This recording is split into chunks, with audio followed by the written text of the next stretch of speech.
Que Dieu bénisse tout au nom de Jésus. Amen. Que Dieu bénisse tout au nom de Jésus. Amen. Est-ce que vous êtes dans la joie ce matin? Amen. La joie d'écouter Jésus. Amen. Manifestez un peu cette joie.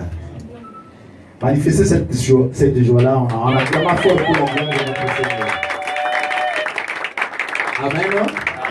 Nous sommes heureux que vous soyez là. Amen. Nous bénissons l'Éternel, le Dieu de gloire, et qui nous a permis de parvenir jusqu'en ces lieux et vous parler de la part de notre Seigneur Jésus. Amen. Amen. Sans plus tarder, nous allons d'abord commencer à prendre la lecture de la parole. Donc, le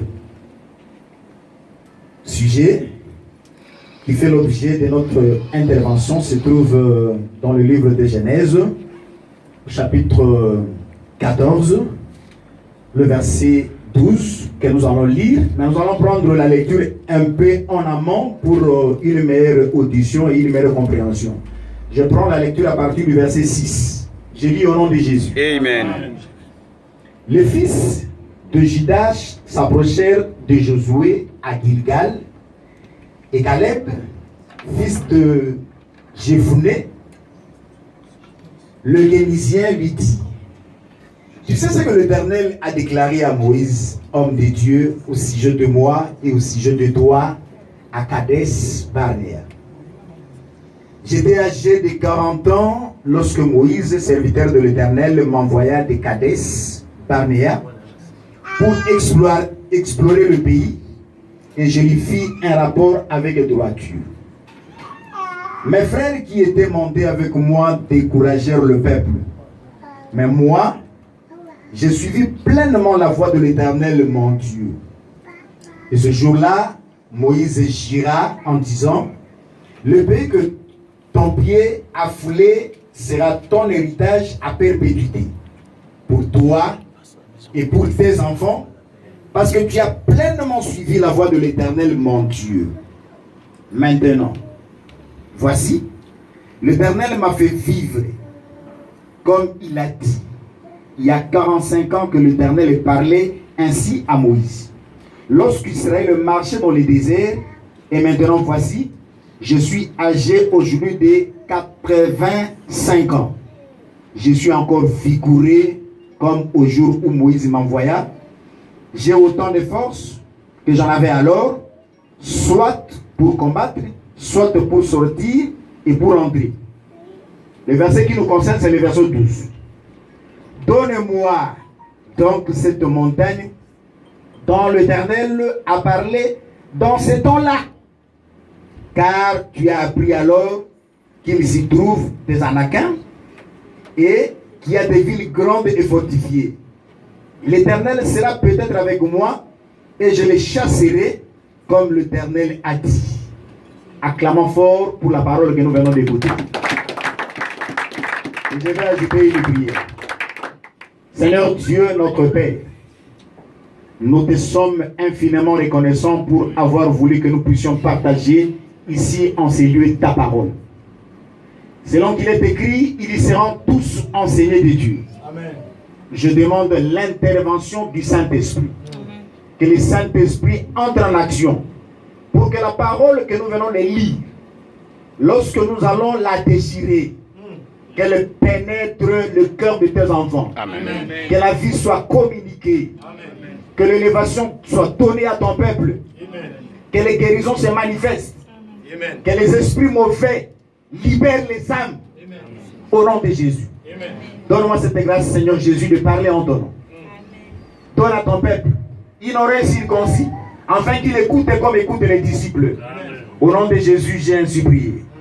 Amen. Amen. Que Dieu bénisse tous au nom de Jésus. Amen. Que Dieu vous bénisse tous au nom de Jésus. Amen. Que Dieu vous bénisse tous au nom de Jésus. Mettez-vous. Je vous salue encore une fois de plus au nom de Jésus. Je suis dans la joie. Aujourd'hui, c'est pour moi la deuxième fois de vous revoir encore. J'étais ici l'année passée. J'étais intervenu à la hâte. Mais je me disais, si le Seigneur me fera encore grâce, je reviendrai pour partager avec vous et vous communiquer quelques grâces de notre Seigneur Jésus-Christ. Je crois que vous êtes heureux de m'écouter. Que Dieu vous bénisse encore une fois de plus au nom de Jésus. Que Dieu bénisse à tous au nom de Jésus. Mais si lorsque le pasteur me l'a communiqué, donne-moi cette montagne. Ah, je me suis dit, c'est bien ça. Donne-moi cette montagne. Qu'est-ce qui est dans cette parole? Qu'est-ce que Dieu veut nous parler dans cette écriture? J'essaie de lire l'écriture. J'essaie de parcourir les rues de la parole de Dieu. J'ai trouvé que le passage était si profond. C'est pourquoi je vais vous demander de me suivre ici avec une intention très soutenue. Amen. Parce que le Seigneur veut te parler. Yes. Et le Seigneur veut te faire quelque chose. Je voudrais que chacun, en écoutant cette parole, qu'il se l'approprie. Il dit que Israël était dans le désert. Il devait entrer à Canaan, la terre promise. Comme nous aujourd'hui, nous sommes ici-bas. Mais notre destinée, ce n'est pas ici-bas. Donc chacun de nous est appelé à gagner le ciel. Là où le Seigneur Jésus est allé nous préparer une place. Amen. C'est ça l'objectif que chacun de nous doit se déterminer. Pendant qu'ils étaient en chemin, Moïse a pris les espions. Il les envoya pour explorer le pays de la promesse. Suivez-moi très bien.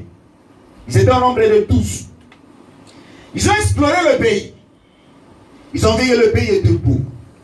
Et comme aujourd'hui, je vous dis déjà que les pays où nous allons entrer, parce que notre pays c'est le ciel, c'est un pays beau, qu'on ne peut le comparer à aucun coin de ce monde. C'est pourquoi je voudrais donner à chacun le plaisir et le goût de persévérer pour qu'un jour nous puissions hériter de la promesse de notre Seigneur Jésus. Amen. Les espions, quand ils sont revenus, 10 ont donné un rapport qui a découragé le peuple. Dit le pays que nous avons vu, c'est un beau pays. Il y a des fruits, il y a du miel. Mais les gens que nous avons trouvés dans ce pays, ce sont des géants qui dévorent. En tout cas, on ne peut pas entrer dans ce pays. Retournons. Vous comprenez un peu ça? Mais 2 personnes dans la délégation, il s'agissait de Josué, il s'agissait de Caleb. Ils ont dit non, l'Éternel est avec nous, il nous donnera ce pays. C'est pourquoi, non, lorsque nous sommes dans les choses de Dieu, il ne faut pas compter sur nos propres capacités. Ne jamais compter sur nos propres forces. Mais nous devons compter sur celui-là à qui il est dit, rien n'est impossible à Dieu. Amen. Rien n'est impossible à Dieu. C'est pourquoi, quand nous sommes dans la prière, ou lorsque nous demandons quelque chose, même si les obstacles se dressent devant nous, nous ne regardons pas nos capacités. Nous ne regardons pas nos forces. Mais nous voyons celui qui, sur la croix, avait fait une déclaration, tout est accompli. Alors, comme il a fait une déclaration, tout est accompli, c'est que toutes les bonnes choses sont préparées pour moi. Amen. La victoire choisira mon camp. Amen. La guérison sera avec moi. Amen. La délivrance m'accompagnera. La bénédiction sera de mes côtés. Amen. Amen. Ils ont parlé. Quand ils ont parlé de la chose, il y avait l'homme de Dieu. L'homme de Dieu, Moïse. C'était le ministre établi par Dieu pour conduire le peuple. Voilà, lorsque vous avez un ministre au milieu d'eux, dites-vous que c'est une bénédiction. Quand il y a la présence d'un ministre au milieu de vous, dites-vous que c'est une bénédiction que Dieu nous a faite. Moïse dit à Caleb, il dit, les lieux où tu as exploré, les lieux où tu as foulé la plante de tes pieds, ces lieux-là t'appartiendra. Une promesse est faite. Une promesse. Comprenez très bien. Il dit promesse, c'est quelque chose qu'on fait espérer à quelqu'un pour le recevoir à un moment donné. Amen. Quand Moïse a parlé en tant qu'homme de Dieu, et il avait déjà donné à Caleb cette portion de terre. Alors dis-toi que le fait que moi j'ai reçu Jésus, j'ai cru en Jésus, il y a des choses que Dieu m'a promises. Il y a des choses que Dieu a mis sur mon chemin. Il y a des bénédictions que Dieu a préparées pour moi, mais que je ne les ai pas encore reçues. Amen. Nous avons la promesse d'entrer au ciel, mais nous n'avons jamais été au ciel. Je vois très bien. Nous croyons que le fait que nous avons donné notre vie à Jésus, le ciel est ouvert pour nous. Mais ce ciel est là. Aujourd'hui, nous ne l'avons pas encore. C'est que quand je comprends dans cette écriture, Caleb avait exploré le pays, il était déjà là. Ça veut dire quoi? Nous, enfants de Dieu, parce que notre demeure, ce n'est pas ici-bas. Nous venons de quelque part. Nous verrons tout de l'éternité. Et pendant que nous sommes en train de marcher ici, nous marchons avec la foi, avec l'espérance d'y retourner. Parce que, comment on peut parler des choses du ciel quand on n'a jamais été au ciel? Amen. Remarquez que Jésus a parlé par la bouche de Paul lorsqu'il écrivait aux Éphésiens. Il dit, il est descendu dans les régions inférieures. Il a amené des captifs. Et il a fait don aux hommes. Ça veut dire quoi? Lorsque Jésus était sur la croix, il a donné sa vie. Pendant qu'il était enseveli, il devait prendre ce qu'il va utiliser. Il est descendu dans les régions inférieures. Il nous a pris, nous qui étions dans les régions inférieures. Il nous a amenés quelque part. Où? C'est dans les conseils de Dieu. Un ministre, c'est quelqu'un qui a écouté Dieu. Amen. Un ministre, c'est quelqu'un qui a vu Dieu. Amen. Et quand il vient ici, il est donné en don. Un ministre, c'est un don que Dieu donne à l'église. Amen. Donc pourquoi? Pour l'éclairer, pour l'aider. C'est-à-dire les choses que toi tu n'as pas vues. Comme les ministres étaient dans le conseil de Dieu, c'est à lui de te prendre, de t'aider à ouvrir les yeux, à voir que les choses qui sont dites, elles sont vraies. Que Dieu bénisse tout son nom de Jésus. Amen. Que Dieu bénisse tout son nom de Jésus. Amen. Que Dieu bénisse tout son nom de Jésus. Amen. Moïse a fait cette promesse-là. Il a donné à Caleb une espérance. Il a donné à Caleb une portion de terre. Pendant qu'Israël n'avait pas encore possession de la terre. Comprenez-moi très bien. Dieu me donne quelque chose qui se trouve encore entre les mains d'une autre personne. Suivez-moi très bien. La terre était occupée par les habitants de là. Mais Moïse, par la foi, il dit à Caleb, il dit la terre que tu as explorée, cette terre-là, tu l'habiteras à toujours et à perpétuité. Amen. Amen. Ici, chacun de nous doit se dire que il y a les promesses que Dieu m'a faites. Dieu m'a promis la paix. Mais cette paix, des fois, elle n'est pas encore dans moi. Amen. Dieu m'a promis la bonne santé. Maintenant, je suis malade. Et ma santé se trouve entre les mains de quelqu'un. Dieu m'a promis le mariage. Mais ce mariage-là n'arrive pas encore. Vous comprenez très bien. Dieu m'a promis la bénédiction. Mais cette bénédiction, je ne la partage pas encore. C'était Israël dans le désert. Quand ils ont décrié, tu as dit, bon, vous qui avez vu ma gloire en Égypte, vous n'entrerez pas. Ce sont vos enfants qui n'ont pas vu ma gloire en Égypte. Ce sont eux qui entreront en possession de cette terre. Et c'était deux personnes. Caleb et Josué. Ça veut dire quoi? Dans les choses de Dieu, espérer hériter les promesses de Dieu, il faut marcher dans sa volonté. Il faut marcher dans sa parole. Il faut marcher dans l'obéissance et surtout avoir foi en lui. Parce que Caleb avait la foi en Dieu. Que c'est Dieu-là qui a opéré de grandes choses en Égypte. Quelle que soit la taille de ces gens-là, même si Goliath s'est dressé, même si un esprit géant s'est dressé sur ma route, même si un démon, en quelque puissance qu'il soit, le fait que j'ai un Dieu avec moi, un Dieu qui ne faille jamais, un Dieu qui ne joue jamais, un Dieu qui est toujours au-dessus de toutes choses. C'est lui le commencement, c'est lui la fin de toutes choses. Quand bien même ma promesse souffrira encore quelque part entre les mains d'un géant, moi j'ai foi. Moi j'ai foi. Parce qu'il y a une chose qui est vraie. En Dieu, rien n'est impossible. Amen. En Dieu, tout est possible. Donc, le fait que tu as dit ça, le ciel, j'entrerai.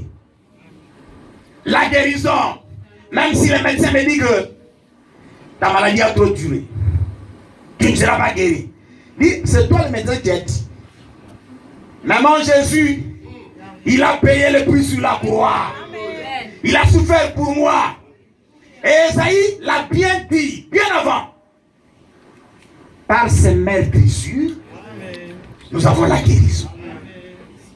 Par ses meurtrissures, nous avons la guérison. Amen. Qu'est-ce qu'il faudrait faire? Les promesses de Dieu, il faut les réclamer. Amen. Israël a fait que Dieu ne dort jamais. Il parle de ne mourir jamais. Quand bien même. Parce que l'ennemi peut me faire voir que tout ce que Dieu a dit là n'arrivera jamais. Mais quand moi je vois en Dieu, quand Dieu m'a dit que tu seras béni, même si la durée prenait du temps, le fait que c'est une parole prononcée par Dieu, elle arrivera en son temps. Amen. Amen. Amen. Les montagnes. J'en reviens d'abord, je vais revenir. La montagne. La montagne peut expliquer beaucoup de choses. Amen. Dans la Bible. La montagne peut être une difficulté. La montagne peut être un obstacle à franchir. Vous voulez passer, vous êtes bloqué par la montagne. Ça peut être une difficulté. La montagne peut être un démon. La montagne peut être Satan qui t'empêche à franchir de l'autre côté. Mais dans les textes que nous avons lus ici, nous allons dire que la montagne, c'est un lieu élevé. Amen. Amen. La montagne, c'est la hauteur. Et Dieu veut les hauteurs. Parce que nous sommes les aiglons. Les aiglons veulent la hauteur. Le lieu le plus élevé. La montagne ici peut être une bénédiction. La montagne ici peut être une élévation. Donc j'étais en bas, dans la vallée. Maintenant Dieu veut m'élever à un niveau supérieur. Les gens qui voyaient en moi un homme foutu, un homme sans valeur, un homme sans importance, quand Dieu va m'élever, tous les yeux se tourneront vers moi. Amen. C'est pas vous qui êtes ici. Des fois, ne vous dérangez pas. Lorsque vous recevez les appels du pays. Grand frère, envoie-moi ces jours, cela. Ne te gêne pas. Parce que Dieu t'a élevé. Hein? Dis-toi seulement, Seigneur, augmente encore. Amen. Augmente encore. Augmente encore. Parce que quand Dieu va augmenter, on a toujours jeté le regard sur un arbre qui est élevé. Personne ne pouvait chercher ton numéro. Est-ce que tu as le numéro de mon grand frère qui est en Turquie? Quand on cherche ton numéro, c'est que Dieu est important. Dieu est important. Et ne te néglige pas. Dis-toi, Seigneur, ce que je suis, c'est toi qui l'as fait. Amen. Amen. La montagne peut être un succès. C'est pourquoi vous verrez, Jésus, il prêchait le jour, la nuit, il montait à la montagne pour prier. Là, une victoire. Amen. Je sais qu'il y a de ceux-là qui sont ici, ils sont en transit. Ils veulent peut-être aller ailleurs. Et les documents ne viennent pas. La montagne peut être le voyage pour toi. Amen. Amen. Et cette montagne ici, lorsque j'ai lu ça, ce n'était pas n'importe quelle montagne. Cette montagne-là était à Hébron. C'est important, hein? Amen. Cette montagne-là était à Hébron. Lorsque vous lisez le verset 14, il dit quoi? C'est ainsi que Caleb, fils de Jephuné, les Kénisiens, a eu jusqu'à ce jour Hébron pour héritage, parce qu'il avait pleinement suivi la voie de l'Éternel, le Dieu d'Israël. C'était la montagne qui se trouvait à Hébron. Hébron. Hébron, c'est une montagne, c'est un lieu de délices. Hébron se trouvait à Mamré. Vous comprenez? C'était dans la chaîne de Mamré. Dans la chaîne de Mamré se trouvait à Hébron. Où ce jour-là, Abraham assis sous l'arbre. Yes. Il voit 3 hommes en train de passer. Vous comprenez très bien? Il voit 3 hommes en train de passer. Il regarde. Non. C'est des hommes à ne pas laisser passer. Il prend la parole. Maintenant, quand il s'adresse aux 3 personnes, quand il prend la parole, il ne s'adresse pas aux 3 personnes. Il dit, mon Seigneur, si j'ai trouvé grâce à tes yeux, ne passe pas outre. C'est-à-dire, nous avons un Dieu qui n'est pas trinitaire. Là, on dit qu'un Dieu en 3 personnes. Notre Dieu est unique. Mais il change plutôt des vestes. Amen. Aujourd'hui, je peux le voir comme un agneau. Un agneau passe sur les montées sur la cour. Demain, c'est un lion. Voilà. C'est un lion. Un animal fort qui le régule devant quiconque. Elle dit, quand je marche, je sais qu'à côté de moi, il y a celui qui s'appelle le lion de la tribu de Juda. Et quand j'ai le lion de la tribu de Juda avec moi, que peuvent me faire la sorcellerie, les démons, l'occultisme, les esprits mauvais, la magie? Rien. Parce que mon Dieu est au-dessus. Et il a un nom qui est au-dessus de tout nom. Amen. Abraham s'adresse à Dieu. Dieu accepte. Et quand Dieu a accepté, Abraham va vite. Il prépare. Il dit à sa femme, prépare le gâteau. Il va prendre un animal qu'il remet à son serviteur. Quand on reçoit un serviteur de Dieu, il faut trembler. J'ai reçu une bénédiction. Vous comprenez, frère? J'ai reçu une bénédiction. On a préparé. Dieu a mangé chez Abraham. C'était où? À Hébron. Donc je vais d'abord vous donner la valeur de ce lieu-là que Caleb a réclamé. Hébron. Vous comprenez ça? Amen. Abraham a mangé avec Dieu à Hébron. Au finish, quand il a mangé, après avoir mangé, il ouvre la bouche.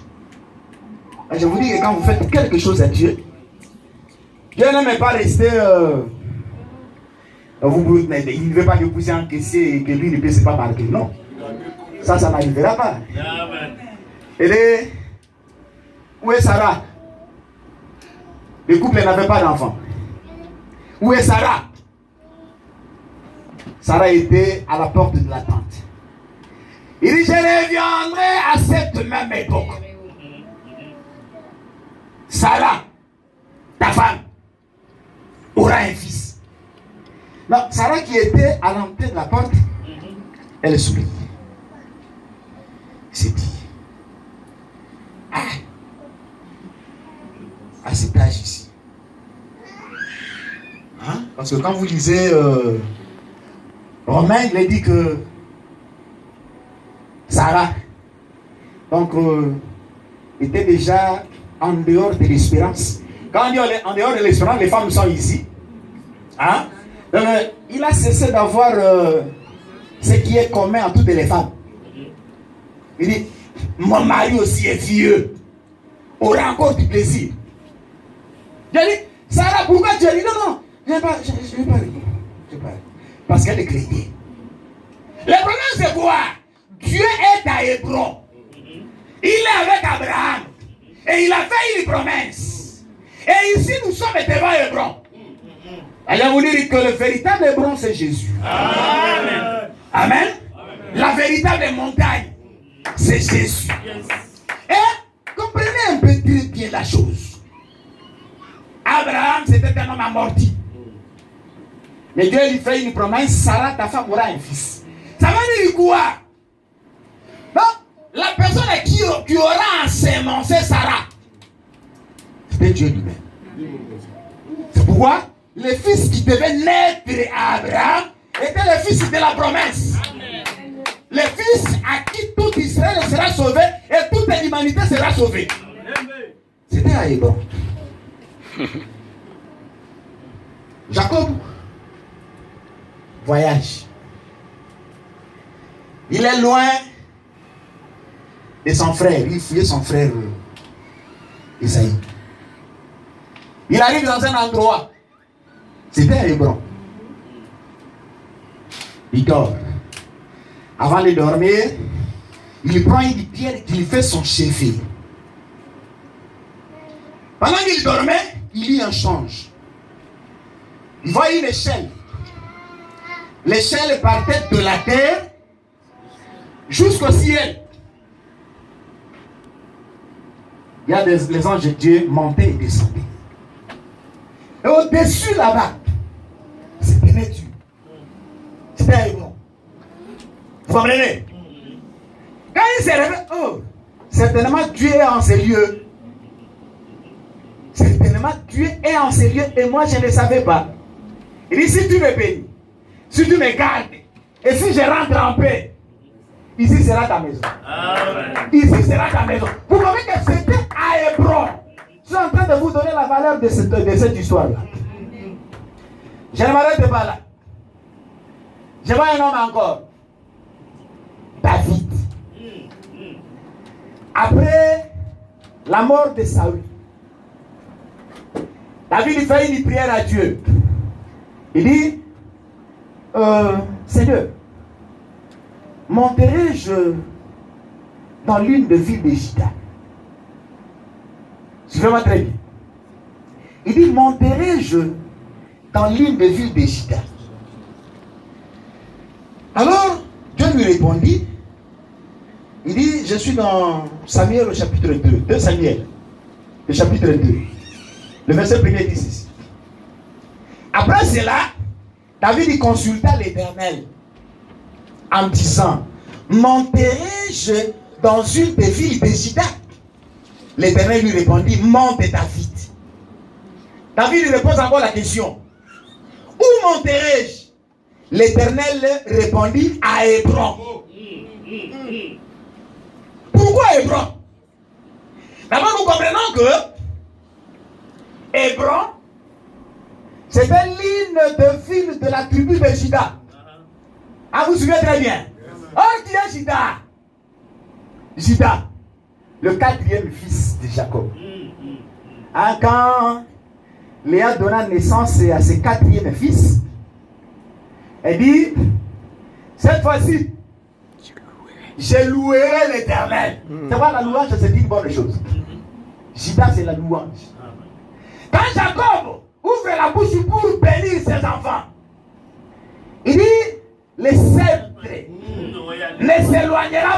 de Juda. Vous comprenez ça? Oh, Hébron que nous parlons ici.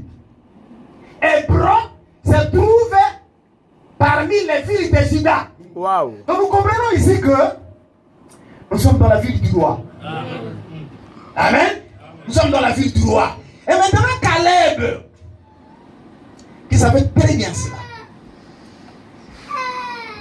Moïse lui promet, il dit, la terre que tu as explorée, donc tu l'habiteras avec tes fils à perpétuité. Il gardait cette promesse en tête. Il lui promet, c'est fait de passer 45 ans. Est-ce que Dieu t'a promis quelque chose? Il y a des frères ici à qui tu as promis quelque chose. Amen. Il y a des sœurs ici à qui tu as promis quelque chose. Donc les promesses de Dieu ne dorment jamais. Vous comprenez très bien. Les promesses de Dieu sont vivantes. Parce que notre Dieu est vivant. Et il n'oublie rien. C'est-à-dire quand nous les hommes nous oublions, Dieu n'oublie pas. Église encore, la Bible dit, il est fidèle. Il est fidèle. Il est fidèle. Qu'est-ce que Dieu t'a pris? Il est fidèle. Il est fidèle, c'est Dieu-là. Et bon. Alors, Caleb vient. Il ne se soit pas retrouvé comme un menteur. Il est obligé à accomplir la parole qu'il a dite. Oh. Amen. Il y a quelqu'un qui me suit ici. Que Dieu bénisse tout son nom de Jésus. Que Dieu bénisse tout son nom de Jésus. Que Dieu bénisse tout son nom de Jésus. Vous savez, la Bible dit la foi vient de ce qu'on entend. Et ce qu'on entend vient de la parole de Dieu. C'est-à-dire, quand j'écoute une prédication comme ça, et que quelque part il y a la maladie qui m'assomme, dis-toi, maladie, qu'est-ce que tu viens faire ici? La maladie, qu'est-ce que tu fais ici? Tu as été gagné depuis la croix de Golgotha. Maladie, quitte-moi au nom de Jésus. Amen. Quand la nuit, je dors, je suis tourmenté par les démons. Et mes démons, tu as été vaincu. Il y a une parole qui me rassure. La parole qui dit quoi? Voici les miracles qui accompagneront ceux qui auront cru. Ils chasseront les démons en mon nom. Donc, ça c'est une parole qui est dite pour tout celui qui croit. Ah ouais. Ici, je voudrais faire une adresse. Cette parole n'est pas seulement adressée au ministre. Hein, j'ai mon enfant qui est souffrant. Avant d'appeler mon pasteur, je suis enfant de Dieu. Amen. Moi aussi, j'écris la parole. Cette parole-là, je me l'approprie. Des mots, des maladies.